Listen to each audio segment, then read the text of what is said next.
Hi viewers, welcome to our channel. ప్రస్తుతం మనతో పాటు సీనియర్ జర్నలిస్ట్ దాము బాలా సార్ వారితో మాట్లాడదాం. నమస్కారం సార్. సార్, ఇవాళ సుధీర్ బాబు గారిది హరోం హర మూవీ రిలీజ్ అయింది సార్. మరి ఇది సినిమా ఎలా ఉంది, మీ రివ్యూ ఏంటి సార్ ఈ సినిమా పైన? హరోం హర సుధీర్ బాబుకి చాలా రోజుల నుంచి హిట్ లేదు. సో ఇది ఖచ్చితంగా పెద్ద హిట్ అవుతుందని వాళ్ళు ప్రచారం చేశారు. ఇది ఒక కేజీఎఫ్ రేంజ్లో ఉంటుందని కూడా చెప్పారు. హైలీ ఇంటెన్సిఫైడ్ సినిమా అని కూడా వాళ్ళు ఇంటర్వ్యూస్లో చెప్పారు. దానికి తగినట్టే టీజర్స్ అండ్ ట్రైలర్స్ కూడా ఒక హైలీ ఇంటెన్సిఫైడ్ యాక్షన్ మూవీ లాగా మనకు కనబడింది. సో సినిమా ఎలా ఉంది? ఇది 2 గంటల 33 నిమిషాల లెంగ్త్ ఉన్న సినిమా. ముందుగా కాస్టింగ్ చూస్తే సుధీర్ బాబు, మాలవిక శర్మ, సునీల్, జయప్రకాష్, తర్వాత అక్షర గౌడని ఆమె పోలీస్ ఆఫీసర్గా చేసింది. సో ఇల్లు మెయిన్గా కాస్టింగు. ఇక టెక్నికల్ విషయానికి వస్తే దీనికి జ్ఞానసాగర్ ద్వారక అని అతను డైరెక్ట్ చేశాడు. సుమంత్ నాయుడు ప్రొడ్యూసరు, చేతన్ భరద్వాజ్ మ్యూజిక్ చేశాడు, అరవింద్ విశ్వనాథ్ కెమెరా వర్క్ చేశాడు. ఇక బేసిక్గా ఈ మధ్య కాలంలో టెంప్లెట్స్ అన్నీ కూడా ఎలా ఉంటున్నాయంటే, ఒక పీరియడ్ ఫిల్మ్ తీసుకోవడం, అంటే 90s 80s తీసుకోవడం, అక్కడ ఒక హైలీ ఒక యాక్షన్ మూవీని పెట్టడం, కథ మాత్రం రెగ్యులర్ కథగా చూసుకోవడం. ఇది జనరల్ టెంప్లెట్స్ ఈ మధ్య కేజీఎఫ్ కావచ్చు, పుష్ప కావచ్చు, ఇవన్నీ కూడా. దానికి తగినట్టు సెట్స్ మీద ఎక్కువ డిపెండ్, సెట్ వర్క్ అంటాం. అంటే సెట్స్ కాకపోయినా రియల్ లొకేషన్ అయినా కూడా పీరియడ్ లుక్ రావాలి కాబట్టి సెట్ వర్క్ ఎక్కువ ఉంటుంది. ఆర్ట్ డైరెక్షన్ అనేది ఎట్లా ఉంటుంది. అలాగే వీళ్ళు కూడా అదే టెంప్లెట్ని ఎంచుకున్నారు. ఒక కేజీఎఫ్, ఒక పుష్ప, ఈ కైండ్ ఆఫ్ టెంప్లెటే ఇది. సో ఈ టెంప్లెట్లో భాగంగా వెళ్ళా ఉంటే 1980లో కుప్పం అనేది మా జిల్లా. ఇది వచ్చి 3 రాష్ట్రాల మధ్యలో ఉంటుంది. అంటే Tamil Nadu, Karnataka and Andhra Pradesh. One of the best places. అక్కడ ద్రవిడియన్ యూనివర్సిటీ కూడా ఉంది. సో ఈ కుర్రాడు సుబ్రహ్మణ్యం ఇతని పేరు. ఇతను బయట నుంచి అక్కడ బతకడానికి వస్తాడు. అక్కడ పాలిటెక్నిక్ కాలేజీలో ల్యాబొరేటరీ అసిస్టెంట్గా జాయిన్ అవుతాడు. అయితే ఆ ఊరిలో ఏంటంటే పరిస్థితి, అక్కడ ఒక ముగ్గురు విలన్స్ ఉంటారనమాట. తిమ్మారెడ్డి వాళ్ళ బ్రదరు, తర్వాత తిమ్మారెడ్డి కొడుకు శరత్ రెడ్డి, వీళ్ళు ఆ ఊరిని గుప్పెట్లో పెట్టుకుంటారు. ఆ ఊరంతా వీళ్ళంటే వణుకుతూ ఉంటుంది. ఏ స్థాయి అంటే ఎవరు కూడా తలెత్తి వాళ్ళ ఫేసులు కూడా చూసే ధైర్యం కూడా లేదు ఆ విలేజ్కి. అటువంటి ఒక నొటోరియస్ రౌడీ బ్యాచ్ అనమాట వీళ్ళు. సో అటువంటి దాంట్లో ఇతను వెళ్ళి పనిచేస్తాడు. ఇతను అనుకోకుండా శరత్ రెడ్డితో ఒక ప్రాబ్లం వచ్చి ఇతను జాబ్ పోతుంది. సో జాబ్ పోయినాక ఇతనికి ఒక ఫ్రెండ్ ఉంటాడు, కానిస్టేబుల్. అతను సస్పెండ్ అయి ఉంటాడు. ఆ కానిస్టేబుల్ క్యారెక్టర్ పళనిస్వామి మన సునీల్ చేశాడు. సో సునీల్కి ఇది ఫుల్ లెంగ్త్ క్యారెక్టర్. సినిమా అంతా ఉంటాడు సునీల్. ఒక మంచి క్యారెక్టర్, బాగా చేశాడు కూడా సునీల్. సో అతని దగ్గర గన్ ఉంటుంది. అది చూసి ఇతనికి ఆల్రెడీ టెక్నికల్ నాలెడ్జ్ ఉంటుంది కాబట్టి ఆ గన్ను తయారు చేద్దామని ఇతను డిసైడ్ అవుతాడు. అలా వీళ్ళిద్దరు కలిసి గన్స్ తయారీలోకి వెళ్తారు. గన్ స్మిత్గా అతను మారుతాడు. సో ఫస్ట్ హాఫ్ అంతా కూడా ఇతను ఇంట్రడక్షను, ఇతను ఎలా గన్ స్మిత్గా ఎవాల్వ్ అయ్యాడు అనేది ఉంటుంది. ఈ విలన్స్ని ఎలా ఎదుర్కోబోతున్నాడు అన్న ఇది ఉంటుంది. ఇంటర్వెల్కి ఒక బ్రహ్మాండమైన ఫైట్, చాలా బాగా చేస్తారు. అది యాక్షన్ సీక్వెన్స్. సో ఆ యాక్షన్ సీక్వెన్స్తో ఇంటర్వెల్ ఉంటుంది. సో సెకండ్ హాఫ్లో ఇతను అందరూ ఊహించినట్టు కాకుండా ఆ శరత్ చంద్రారెడ్డితోనే ఫ్రెండ్షిప్ చేస్తాడు. అతనికి ఫ్రెండ్గా మారుతాడు. సో అక్కడి నుంచి తర్వాత ఫైనల్గా ఇతను ఆ ఊరిని వాళ్ళ నుంచి ఎలా కాపాడాడు, ఆ ఊరికి ఇతను ఒక దేవుళ్ళలాగా ఎలా మారాడు అనేది బేసిక్ స్టోరీ.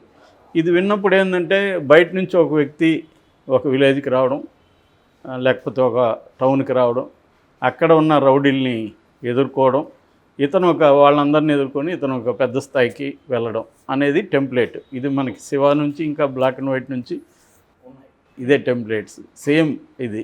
సో అంటే కథ రొటీన్, ఇందాక నేను బిగినింగ్లో చెప్పినట్టుగా. అయితే దీంట్లో ఏంటంటే యాక్షన్ సీక్వెన్సెస్ చాలా బాగా చేశారు.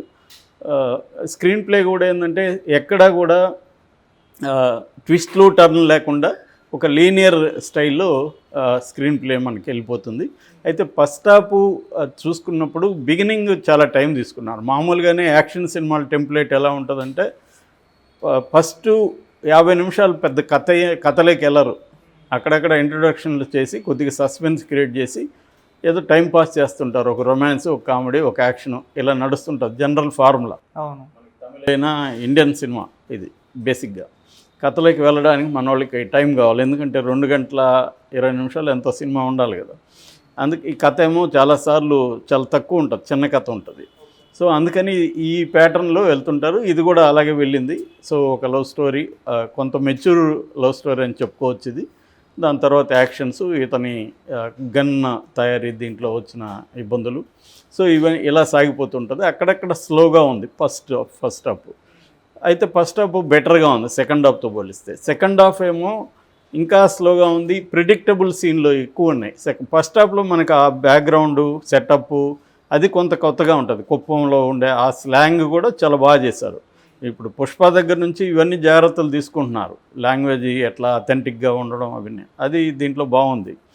సో సెకండ్ హాఫ్ వచ్చేసరికి పెద్ద కొత్తదనం లేదు, స్లోగా ఉంది, రొటీన్ క్లైమాక్స్తో ఎండ్ చేశారు. ఇది బేసిక్గా. సో ఇక యాక్టింగ్ విషయానికి వస్తే సుధీర్ బాబు ఇప్పటి వరకు అతను చేసిన సినిమాలు అన్నిట్లోకి ఇది చాలా బాగా చేశాడు. అతను చాలా కష్టపడ్డాడని కూడా డైరెక్టర్ కూడా మొన్న ఇంటర్వ్యూలో చెప్పాడు. వర్షంలో కూడా విపరీతంగా తడిచాడు, ఏ హీరో కూడా చేసేవాడు కాదు, ఇతను చేశాడని. సో అవన్నీ కనబడుతుంది మనకి. సుధీర్ బాబు కొత్తగా ఉన్నాడు, చాలాసార్లు చాలా క్యాజువల్ కైండ్ ఆఫ్ క్యారెక్టరైజేషన్ అతనిది. అంటే కమ్వాట్మే అంటారు ఇంగ్లీష్లో, అంటే ఏది జరిగినా అతను దేనికి పెద్దగా స్పందించడు, క్యాజువల్గా తీసుకుంటాడు. అటువంటి ఒక క్యారెక్టర్లో కరెక్ట్గా సూట్ అయ్యాడు. అది బాగుంది. అట్లాగే సునీల్ కూడా చాలా కాలం తర్వాత ఫుల్ లెంగ్త్ క్యారెక్టర్ చాలా బాగా చేశాడు. ఇంకా మాళవిక శర్మ రెగ్యులర్గా ఉంది. ఇంకా మిగతా చెప్పుకోవాల్సినంత పర్ఫార్మెన్స్ లేవు, బట్ అందరూ సూట్ అయ్యారు. దీంట్లో ఏంటంటే మొత్తం ఫార్మేట్ అంతా కూడా కేజీఎఫ్ ఫార్మేట్ తీసుకున్నారు. స్లో మోషన్ యాక్షన్ సీక్వెన్స్, చివరికి వెళ్ళను నడుస్తూ ఉంటే కూడా స్లో మోషన్ బిల్డప్లు ఉంటాయి. అది ఒక్కొక్కసారి మనకు చికాక్గా ఉంటుంది. సో అనవసరమైన స్లో మోషన్లు, హీరోయిన్ నడిచిన స్లో మోషను, విలన్ నడిచిన ఇలా స్లో మోషన్ షాట్స్ ఎక్కువ ఉన్నాయి. ఇదంతా కూడా కేజీఎఫ్ ఇన్ఫ్లుయెన్స్ అనేది మనకు అర్థమవుతుంది. అట్లాగే మా రౌడీలు కానీ మనుషులు కానీ గడ్డలు ఎక్కువ పెట్టుకుంటారు. కేజీఎఫ్లో కూడా గడ్డం ఉంటే వేషం ఉంటుంది అనేవాళ్ళు అప్పట్లో కన్నడ కేజీఎఫ్లో. అందువల్ల అక్కడ నేను నయం డైరీస్ తీస్తున్నప్పుడు నాకు గడ్డం లేకుండా ఎవడన్నా కావాలంటే దొరికే పరిస్థితి లేదు బెంగళూరులో. అందరూ గడ్డాలు పెంచుకుంటున్నారు. సో అలాగే దీంట్లో కూడా అందరూ గడ్డాలు ఉంటాయి. సో పెర్ఫార్మెన్స్ ఇది బేసిక్గా. ఇక టెక్నికల్గా తీసుకోవాలంటే దీనికి నెంబర్ 1 కేటగిరీ మ్యూజిక్. ముఖ్యంగా బ్యాక్గ్రౌండ్ స్కోర్ లేకపోతే ఈ సినిమా ఈ స్థాయి ఎఫెక్టివ్గా ఉండదు. చాలా మామూలు సీన్లను కూడా బ్రహ్మాండంగా ఎలివేట్ చేశాడు బ్యాక్గ్రౌండ్ స్కిన్స్తో. కానీ ఒక్కొక్కసారి ఏమవుతుందంటే సెకండ్ హాఫ్లో ముఖ్యంగా సీన్లో విషయం ఏముండదు, బ్యాక్గ్రౌండ్ స్కోర్ ఏమో ఎలివేట్ చేస్తుంటుంది. మనకేమో ఏందిరా ఇది, అక్కడ ఏమి లేకుండా నువ్వు ఎందుకు చేస్తున్నావు అన్నట్టుగా అనిపిస్తాం. అది 2-3 చోట్ల అలాంటిది ఉంది. సో ఓవరాల్గా ఈ గన్ స్మిత్ ఎదుగుదల చాలా ఎఫెక్టివ్గా ఉంది. కొన్ని చోట్ల డైలాగ్స్ కూడా బాగున్నాయి. మనకు ఆల్రెడీ ట్రైలర్లో కూడా మనం చూసాము. ఆయుధం అనేది ధనవంతులకు అవసరం, పేదవాళ్ళకి ఆయుధమే బలం, ఇలాంటి కొన్ని డైలాగ్స్ అంటే సిచ్యువేటెడ్, అక్కడ సిచ్యువేషనల్గా బాగా పడ్డాయన్నమాట. బాగుంది. సో ఓవరాల్గా పెర్ఫార్మెన్సులు, బ్యాక్గ్రౌండ్ స్కోరు, పాటలు ఓకే, అవేం బ్యాడ్గా అయితే లేవు. తర్వాత కెమెరా వర్క్ కూడా చాలా బాగుంది. Production values and art direction ఇవి చెప్పుకోవాలి ఖచ్చితంగా, ఇది చాలా బాగా చేశారు. తర్వాత మైనస్లు విషయానికి వస్తే సెకండ్ హాఫ్ బాగా మైనస్ అని చెప్పొచ్చు, ప్రెడిక్టబుల్ ఇది, క్లైమాక్స్ కూడా మైనస్. తర్వాత అక్కడక్కడ బ్యాక్గ్రౌండ్ స్కోర్ కూడా సీన్లకు తగినట్టు లేదు, సీన్ల కంటే ఎక్కువ ఉంది, అది మేజర్ ప్రాబ్లం. ఓవరాల్గా ఇది మంచి యాక్షన్ సినిమాలు నచ్చేవాళ్ళు ఖచ్చితంగా చూడాల్సిన cinema. But emotion and drama సరిగ్గా వర్కౌట్ అవ్వలేదు. మనకి కేజీఎఫ్లో కానీ పుష్పలో కానీ ఆ ఎమోషన్ బాగా వర్కౌట్ అయింది, దీంట్లో అది డ్రాప్ అయింది. నిజానికి సుధీర్ బాబు చాలా ఇంటర్వ్యూలో చెప్పారు దీంట్లో డ్రామా ఎమోషన్ కూడా బాగుంటుందని, కానీ అంత ఎఫెక్టివ్గా అయితే రాలేదు. ఓకే. సో ఓవరాల్గా నా rating 2.5 out of 5. Okay sir, thank you so much.